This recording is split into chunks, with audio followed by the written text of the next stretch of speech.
Welcome back to Barry White Presents Bertha and Phyllis, aka Georgia and Amber. And we're not wearing the same clothes. Literally, like, this has all been recorded in the same night. So we ended the last video. Yes. With talking about hot tub. I said folliculitis. She said folliculitis. Folliculitis. Because you're talking about follicles, so folliculitis. Folliculitis. That does make more sense. Well, yeah, and I may be saying it wrong because there's a bunch of words I can't say. I said there's a lot of words I can't pronounce. Prophylactic. Condom. I cannot say prophylactic. Or aluminum. Anyway, Okay, so you get it. I can't say specific. Like Specific. Oh, shit. I can't. And then there's a lot of words that I just completely butcher. Well, it's okay. You live in the South now. We all do that. Right. So, like, they're just not part of my everyday vocabulary. Or I just glance at it, and sometimes my mind shuffles the letters around or something. And so, like, a lot of times people are like, what? I got a word she butchers. Ibuprofen.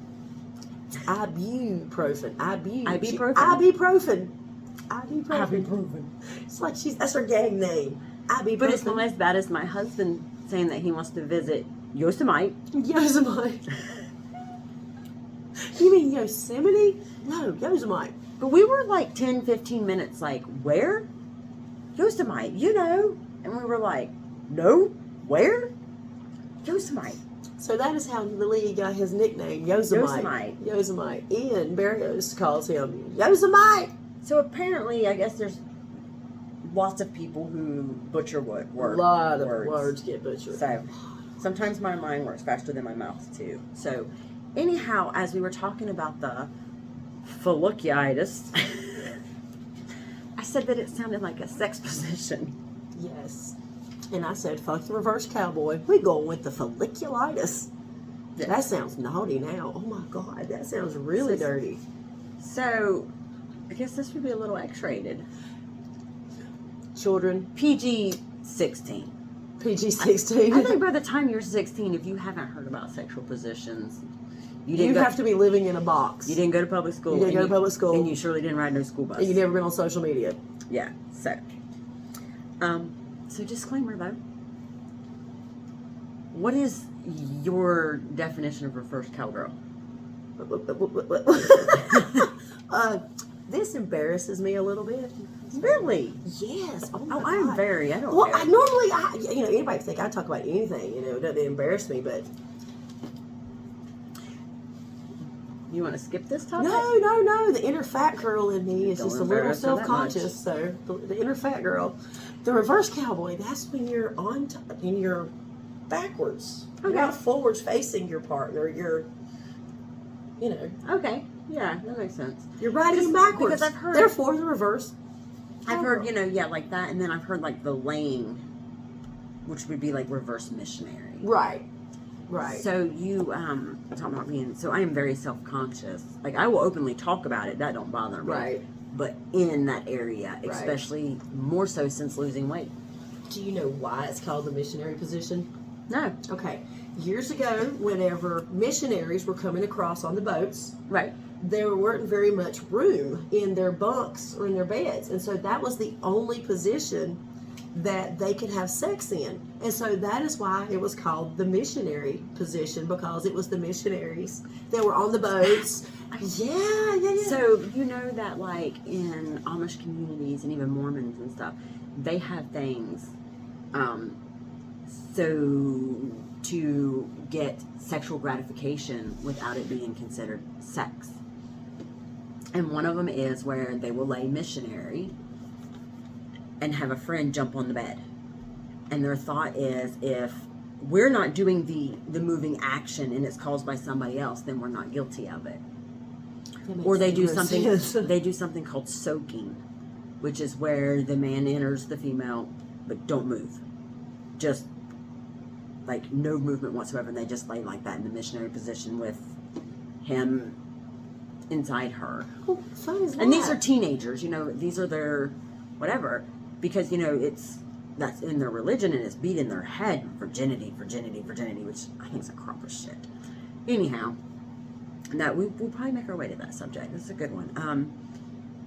So in their mind, though, they're not defying anything. Right. Because they're not having intercourse or having sex. So is that like the modern day girls doing anal instead of vaginal, so they don't want to give up their virginity? I don't think it's quite that extreme. But yeah, the same thing. But if you're putting... So here, this is going to be a good one because we were brought up very differently. Oh, yeah. You were brought up in church and things like that, and I wasn't. Yeah. Well, when I was older, like when I was 14 is when we started going to church. So. However, my family is very religious, but on a different aspect. Right. So the virginity thing, I think's a load of shit. And I think parents emphasizing to their children their virginity. I think parents need to prepare their children better. I mean, I know that sounds crazy. I mean, I have kids and we all had the talk and, whatever. But, as long as your kid is prepared. Right. Safely. Right. And, I'm not saying that no 12-year-old ever. No 12-year-old. No. Yeah. And I'm not talking about, I'm talking, like older 14, teens. 15, 16. So, like with, my daughter, my thought is I don't own her. I don't own her virginity. I don't own any part of her body. Right. It is my job to teach her to take care of her body and be responsible for it, and things like that. Right. But that's not mine. Right. You know what I mean? And I feel like I don't ever want to put so much worth tied to virginity of, you're worthless to a man if you don't save yourself to your marriage. Because then in that moment, when the time comes, and it's probably going to, happen, I don't want her to feel worthless. Right. That it's gone. Right. And now she don't have... So I think I find... But she should never feel guilty. Right. But for making that decision. I think you find with a lot of women who were raised with, just that major emphasis on virginity, that after that first time, they feel like sex means nothing now. Right. Because the golden prize is gone. The golden goose. So that was what they were, was special. So now it's not special. So from there, they're just like, I can just sleep with any Tom, Dick, and Harry I want to. Because it don't matter. Right. So with, especially my daughter, I teach that every time is special. Yeah. Every time means something. Every time's worth, something to someone. Yeah. Not just on that one little piece of skin that, most of us don't even have by the time, Oh, yeah. Definitely. So, because I want every time. And I've even told her, like, I don't get to tell you when you're ready. Right. I kind of laid out the, guidelines of don't ever do anything that you're going to feel ashamed of yourself for or guilty or that you feel like you can't come to me on. Right. And just always be smart. Yeah, always be smart. And when I talk openly with all three of mine, 2 older boys about, protection and birth control and, things. Because I would much rather them come to me and be like, hey, Mom, we need a box of condoms than, hey, Mom, will you buy a pack of diapers? Yes. Yeah. Ooh, Lordy. Phew. But you was talking about after you have sex the first time, you're be worthless or whatever. And you talking about how they'll just go wild or whatever. Mm-hmm. No. After my first time, it was so bad, I didn't give a shit if I did it again it was so really bad. So bad. 3 seconds. 3 seconds. I don't want to talk about it because I know my mom and dad are probably going to watch this. 3 seconds. And I know he'll be watching. He's my Facebook friend. What? You okay with that? I'm okay with that. He was mean to me. He used to call me Shamu and shit. Oh, yeah. Fuck you. Shamu. I was Shamu in middle school, but come high school, I wasn't Shamu anymore. Mm-hmm. Yeah. He must have liked Shamu since it only lasted 3 minutes. 3 seconds. Oh, seconds. 3 seconds. That's in, rough. Bum, done. That is rough. It was so yeah, bad. you were probably like, oh, what? It was so bad because normally how guys go back and brag. Oh no, he didn't say shit because he thought I was going to talk about 3 second man. Wow.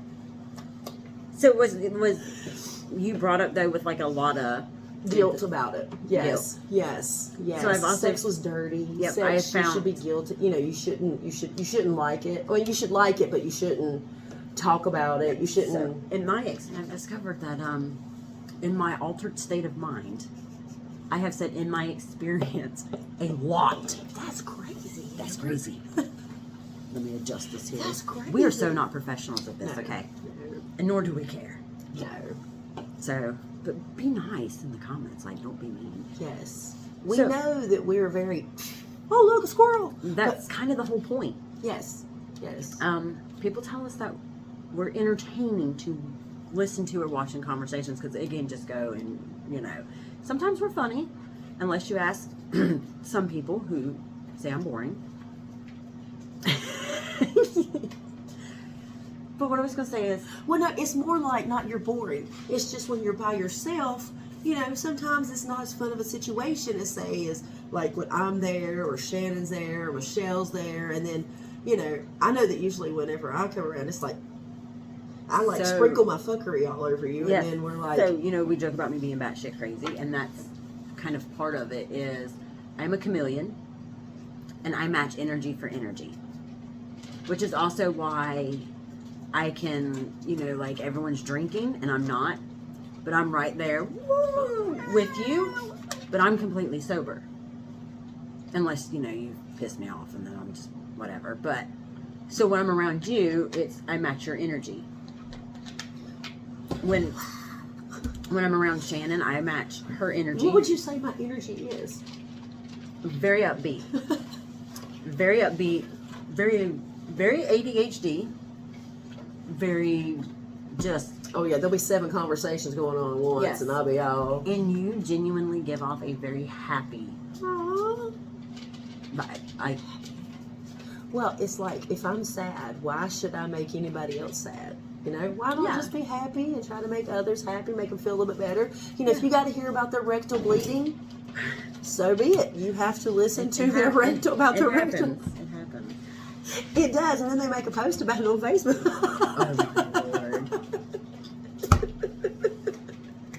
I'm doing not good. Me, not me. But you know, if you ever want to get out of a conversation and you know somebody asks you how you're doing, just say, "I'd be great if I could stop this rectal bleeding." Works every time. Works every time. Gone. So, like when people ask how you're doing, like, are they prepared when I say, "Oh, bad"? No, because They like, just oh, walk. good, They just walk, yeah. They just walk away. Like if they're not asking you because they genuinely want to know, they want that. Oh, things are great, so they feel good and they roll on. Like I want to start being honest when they're like, "How are things going on?" But you know, terrible. Yeah. The water's about to get shut off, or you know, Yeah. whatever. Just to see how they react. If Yeah. they would be like, Yeah. Yeah. "Be right back." Yes. Yes. Oh, hold on. Somebody's calling me. Hold on. I gotta Yeah. take this. Hold on. So that's the reason I'm also, I think people think that I'm kind of bitchy, and they don't mean to be, because I'm not the person to come up and be like, "Oh my God, how are you doing?" Unless I'm prepared for the negative, or I think there's something negative going on, Right. or whatever. Right. I'm like, "What's up?" Yeah. Good to see you. Right.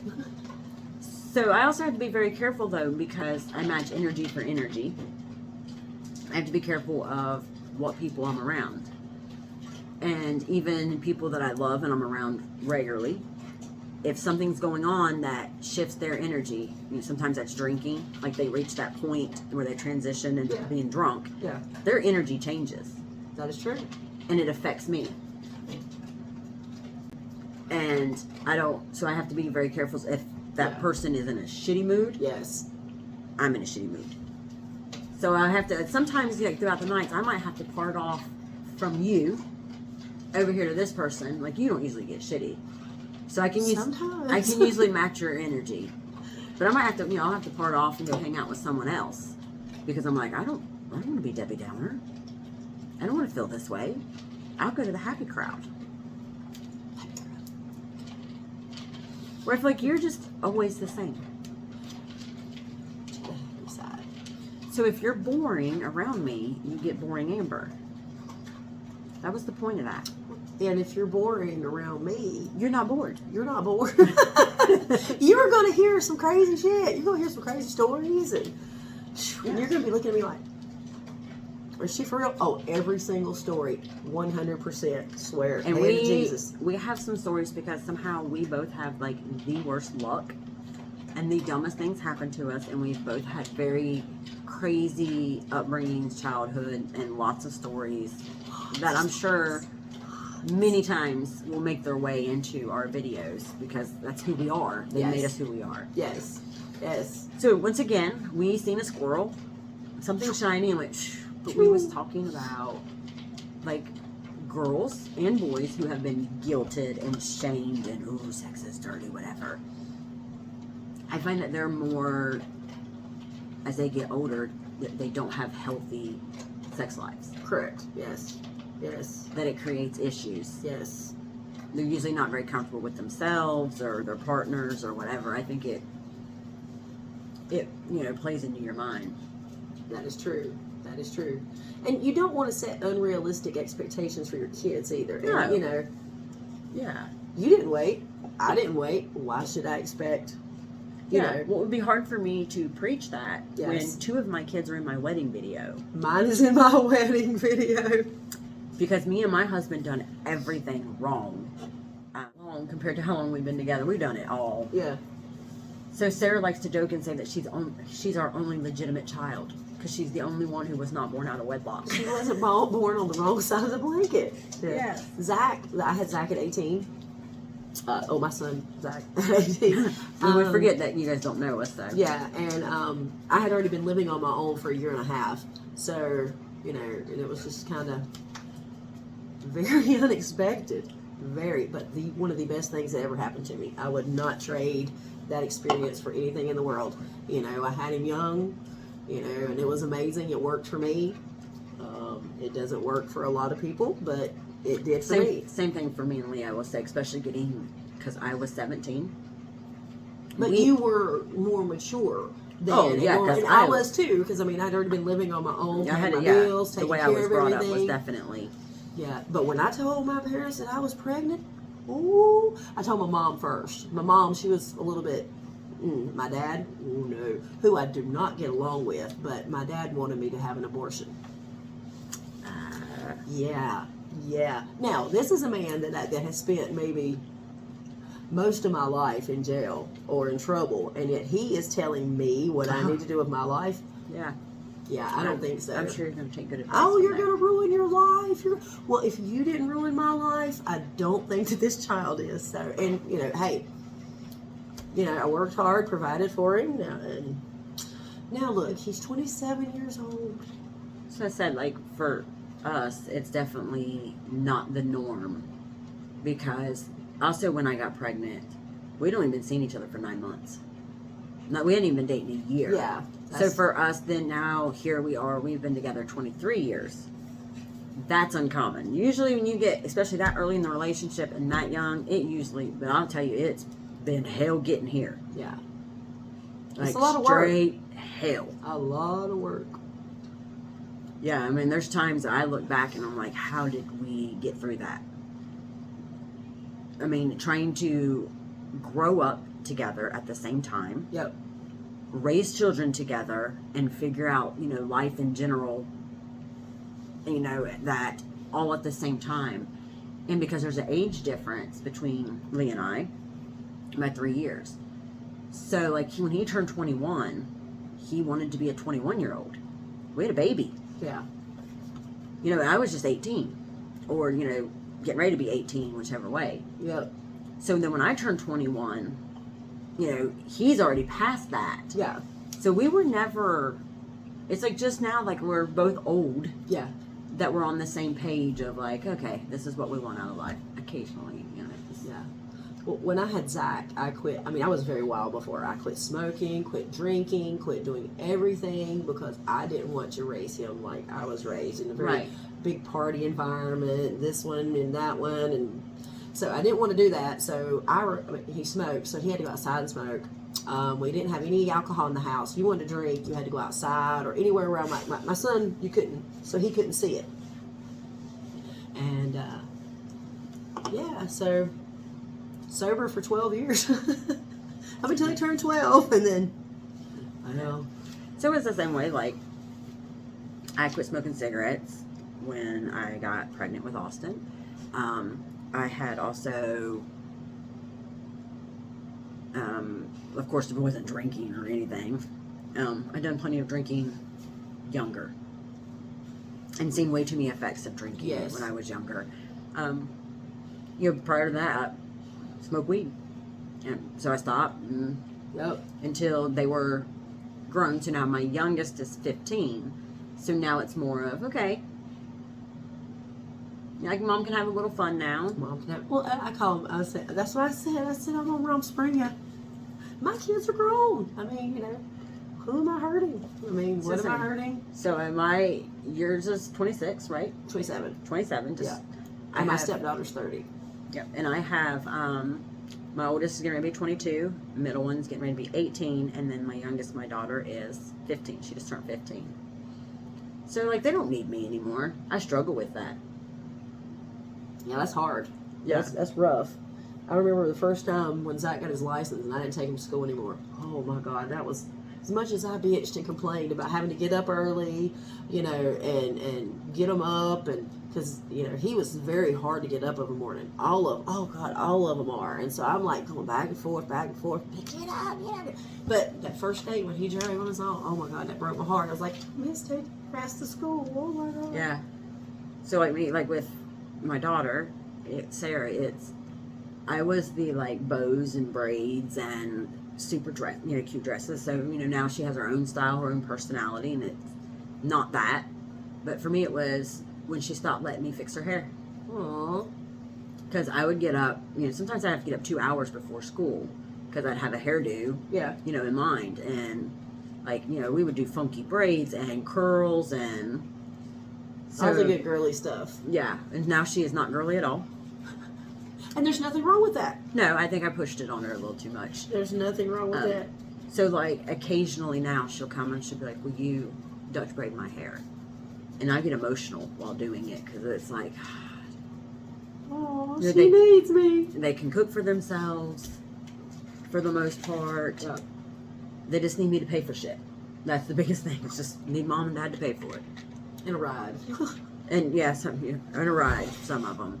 And so as always, we get completely off track. That's the Yankee in me.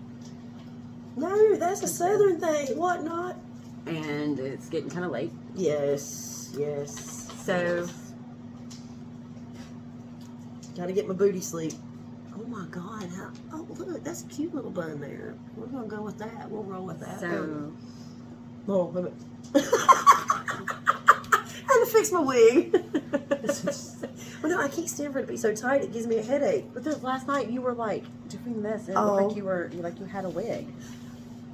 Well, last night was not very kind to Georgia. So if my phone is so crooked, it's gonna drive. Oh well, who cares? Tilt your phone a little. Yeah, you'll be good. You're yeah. So they're not watching it straight anyhow. If I could shave my head and pull off wigs, I would. Really? You don't have to shave your head to wear wigs. If I could, could afford good, nice wigs. Oh yeah. I guess I wouldn't have to shave my head, but whatever. I would say I'd have a different one every week that I would wear. I couldn't make my head itch. So we need some ideas for topics for next time we get together. Yes. Are they going to suggest a topic? So you want us to suggest that? Yeah. So if you're from Gate City or Poole and you know us and something you want to hear, tell us, or you can write something in the comments. If you don't know, I don't know that people who don't know us will be watching. Keep it nice. Even if you don't like us, just keep it nice. How could they not like us? We're a lot. I've heard we're a lot. We're a lot to handle. I love us. I love us too. I think we're pretty fucking amazing, but... And also... What is it? Like say licorice. Not everybody likes licorice. But those that do like licorice... We're licorice. We're licorice. Not the black licorice, though. We'll be the red licorice, because, more people like the red licorice than the black licorice. And periodically, just depending on how things work, we will have some of our other friends join us. And once we're a crazy bunch, and we're all very different. With very different opinions and things. Lifestyles, yes, livelihoods, from all walks of life. Yeah, and we're all different jobs. Some are blue collar, some are very professional. We all shoot pool together, and that's kind of how this started. So Yes. we will periodically bring them in, and they're hilarious, and they all have stories to tell and things to say as well. We all feed off each other very nicely. Yes. Very nicely. We all just roll, and so next time you see us, we'll be wearing different clothes. yes.